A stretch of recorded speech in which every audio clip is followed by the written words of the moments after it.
அவர் பாடுற பாட்டை யாராச்சும் கேட்க மாட்டாங்கன்னு சொல்லி நிறைய தடவை இயங்கியிருக்காரு. ஆனா அவருக்கு சாகுற டைம்ல இவரோட பாட்டை இனிமே நம்ம கேட்கவே மாட்டோமான்னு சொல்லி இவருக்காக நிறைய பேர் அழுகுறாங்க. யார் அந்த பையன், அப்படி என்னதான் பண்ணான்றதான் இந்த வீடியோல நான் சொல்ல போறேன். வீடியோக்குள்ள போறதுக்கு முன்னாடி என்னோட இன்ஸ்டாகிராம் யூடியூப் பேஜை ஃபாலோ பண்ணிக்கோங்க. 1998 புளோரிடால ரிக்கார்ட் ஆம்ஸ்ட்ராங் பிறகுறாரு. இவர் 7 வயசா இருக்கும்போது இவரோட சரௌண்டிங் சரியில்லாதனால இவர் நிறைய கெட்ட பழக்கங்களை கத்துக்கிறாரு. இருந்தாலும் இவருக்கு சின்ன வயசுல இருந்து மியூசிக் மேல நிறைய இன்ட்ரெஸ்ட் இருந்தது.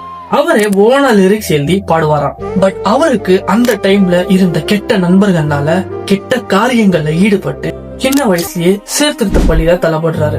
அங்க அவருக்கு நல்ல நட்பு கிடைக்குது.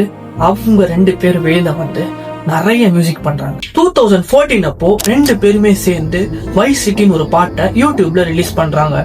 பட் இவங்க நினைச்ச மாதிரி இந்த பாட்டு பெரிய அளவுக்கு ரீச் ஆகல. பட் இந்த ஒரு ஃபெயிலியர் நினைச்சு அவங்க கொஞ்சம் கூட அப்செட் ஆகல. அதனால அடுத்த வருஷமே லுக் அட் மீன்னு ஒரு பாட்டை யூடியூப்ல ரிலீஸ் பண்றாங்க. யங்ஸ்டர்ஸ் மத்தியில பயங்கர ட்ரெண்டிங். அண்ட் இவங்களோட பேர் உலகம் முழுக்க பரவுது. அண்ட் அங்க இருந்ததான் இவங்களுக்கு XXXTentacion பேரே வருது.